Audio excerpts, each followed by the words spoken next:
Sem Marco Antônio Eberlin no cargo de presidente, a chapa 77, vencedora da primeira etapa das eleições da Ponte Preta, confirmou oficialmente o candidato à presidência do clube para o próximo quadriênio. Luiz Antônio Alves Torrano, juiz aposentado, ocupará o cargo mais importante da Ponte a partir de dezembro. Na eleição de 2021, Torrano chegou a ser visto como o principal nome para assumir o clube, mas declinou por compromissos profissionais, o que abriu caminho para o primeiro mandato de Eberlin. E além de Torrano, a diretoria executiva também já está definida. Eberlin assumirá o posto de primeiro vice-presidente, enquanto Nenê Tonholo será o segundo vice, função já ocupada por ele na atual gestão. Nos bastidores, a expectativa é de que Torrano concentre esforços nas áreas administrativa, jurídica e de captação de recursos, enquanto Eberlin seguirá mais próximo do futebol profissional e também das categorias de base. Inclusive, após as eleições marcadas para domingo, a nova diretoria voltará o foco total para a montagem do elenco, visando as disputas do Paulistão, Série B e Copa do Brasil. Com muitos nomes no radar, a Ponte agora está de olho em André Lima, volante que está de saída do Paysandu. Aos 25 anos, o atleta não rendeu o esperado no Papão e está livre no mercado após o rebaixamento à Série B. Além dele, a Ponte também monitora o zagueiro Alisson Maia, o meia Cristiano e os atacantes Herbert, Quirino e Aleph Manga. Os primeiros anúncios ocorrerão somente após as eleições. Já fora das quatro linhas, mais 2 jogadores entraram na justiça contra a Ponte Preta. Por falta de pagamentos, o volante Lucas Cândido cobra R$ 709 mil e o atacante Gustavo 25, 170 mil. Situação que também preocupa a nova diretoria, que vai precisar correr contra o tempo para se livrar do transfer ban e liberar as verbas necessárias para acertar todas as pendências salariais no mês de dezembro. Bem, doutor Torrano, o que vocês acharam? Ele será, por aclamação, o presidente da Ponte, indicado pela chapa 77. Eu acho que é uma figura de credibilidade. O futebol precisa de gente com a credibilidade do Dr. Torrano. É um juiz que é respeitado por todos. Não conheço a trajetória e o envolvimento dele com o futebol, mas ele vai ter bastante trabalho, ele deve saber disso, que o desafio é gigantesco. Agora eu gosto. Nesse momento, tudo na parte teórica, a gente vai ver o dia a dia do trabalho. Mas eu acho, Tigrão, que a credibilidade dele sendo emprestada para a Ponte ganha com isso. Concordo.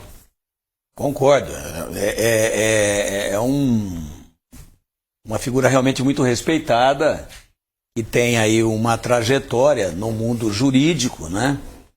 Juiz concursado, já aposentado, senão não poderia exercer o cargo, tem isso também. Se ele tivesse na ativa, teria que se licenciar, como, aliás, foi cogitado na última eleição de 2021, com início do mandato em 2022. Agora, tem muita gente surpresa com isso, né? Em cima, obviamente, daquela expectativa da reeleição ao cargo de presidente da diretoria executiva do Marco Antônio Eberlin, que continua. A gente vai saber tudo isso depois do domingo, mas a princípio eu acho que o Marco Eberlin deve se dedicar, imagino eu, mais diretamente às coisas do futebol. Mas precisamos aguardar, precisamos depois ouvir em entrevistas o doutor Torrano, o Eberlin, os demais membros da diretoria, para entender exatamente como é que vai ser essa mecânica e a distribuição de funções, né? Acho uma boa notícia para a Ponte, e o doutor Torrano, espero também, eu tenho certeza que esteja muito preparado, consciente e informado do imenso desafio que ele tem para frente. Tem, entre aspas, diversão para todos os dias do mandato, viu, doutor? Não é brincadeira. A Ponte tem muitos problemas, a gente torce muito para que Deus o ilumine e que, passo a passo, degrau a degrau, a Ponte vá conseguindo resolver tudo isso que ela tem pela frente de obstáculos, de pedras pelo caminho. E para você, bebê, doutor Luiz Antônio Torrano, 36 anos de magistrado, foi diretor do Fórum Central de Campinas. Bom, Batista, é incontestável que é uma pessoa muito séria, tem muita credibilidade, merece o apoio da torcida da Ponte Preta, merece também o nosso respaldo, porque ele vai ter muito trabalho pela frente. E é importante nessa mudança de cadeiras, até porque ele vai ter do lado dele uma pessoa muito experiente também, porque o Marco Eberlin, que foi presidente, está sendo até agora, está terminando o mandato dele, ele tem muita experiência de outras passagens pela Ponte, até mesmo nessa função de primeiro vice-presidente com o Carnielli no passado. E eu acho que ele pode agregar muito para o doutor Torrano. É claro, as pessoas precisam se unir. Os pontepretanos, seja de oposição, de situação, eles precisam se unir, porque a ponte é uma só. A torcida também precisa estar unida para essa reconstrução, esse trabalho de reconstrução ter frutos lá na frente, para a ponte voltar para a Série A do Brasileiro e conseguir oxigênio na parte financeira para a ponte voltar a brigar onde ela merece. Doutor Torrano é uma figura de imensa credibilidade e com certeza isso será importante neste momento delicado financeiramente que a Ponte vive. Ele vai emprestar essa credibilidade que ele tem para um time centenário, 125 anos, mas que vive um momento delicado. Então, boa sorte ao doutor Torrano, que eu conheço há muitos anos e é um cara sensacional do ponto de vista de lidar com as pessoas. Boa sorte ao doutor Torrano. Batista. Vamos dar uma olhada aqui na tela de jogos da Ponte no Paulistão 2026. E aí, o que vocês acharam? A Ponte estreia contra o Corinthians, depois em casa, estreia em casa contra o Velo, sai contra o Capivariano, recebe o São Bernardo, aí enfrenta o Noroeste, tem o derby, né? Vocês percebam ali que só está GFC, porque é a tabela publicada nas redes sociais da Ponte. Então os clubes de Campinas, eles fazem assim, não coloca o logotipo do adversário, mas o derby programado, portanto, para o dia 1º de fevereiro. Enfrenta a Portuguesa e finaliza no Majestoso diante do São Paulo. Portanto, o grande que virá a Campinas, apenas o São Paulo, porque o Corinthians, a Ponte enfrenta lá na Neoquímica Arena.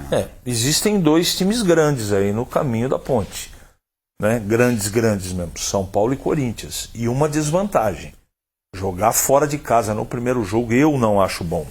Agora o restante é muito parecido dos dois times, tanto para Guarani como para Ponte. E esse negócio de não colocar símbolo, e o problema não é da Ponte, o Guarani faz a mesma coisa. Isso é uma tremenda bobagem. Tabela, Tigrão, da Ponte.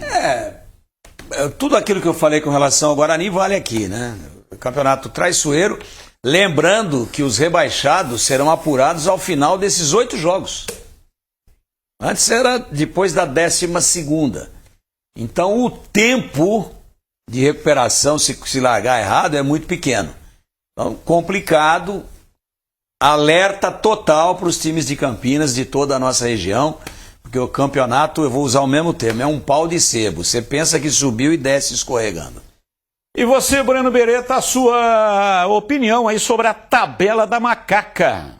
Há uma tabela muito difícil, assim como a tabela do Guarani, e a desvantagem, né? Porque esse ano a Ponte jogou o derby no Majestoso e o ano que vem vai jogar fora de casa no Brinco de Ouro. Aliás, ontem a gente entrevistou o Marcelo Cabo, técnico do Santa Cruz, que foi promovido para a Série C do Brasileiro, e muito se fala, né? Será que o Elvis vai para o Santa Cruz? Teve mesmo a proposta do Santa Cruz? E o Marcelo Cabo respondeu assim. E realmente a gente teve sim um grande interesse no Elvis e Elvis foi meu atleta, né? Nós tivemos o acesso junto no Goiás. O jogador tem um espetacular pela Ponte Preta, conquistando, né, alguns resultados expressivos e a gente sabe da importância dele, mas ficou inviável a gente trazer o Elvis no momento que a gente tentou planejar a vinda dele. Bom, a notícia é boa, né? Pelo menos com relação ao Santa Cruz. Ele diz que é inviável e isso significa que o Elvis continuará na Ponte. Pelo menos com relação ao Santa Cruz. Tomara que não tenha. Desde que ele fique em Campinas, aí a notícia é boa. É uma grande notícia, seria muito bom a permanência do Elvis, mas aí nós estamos pegando apenas um interessado, o Santa Cruz. E o Marcelo Cabo descartou, ficou inviável, provavelmente porque a Ponte já deve ter feito um acordo com o jogador.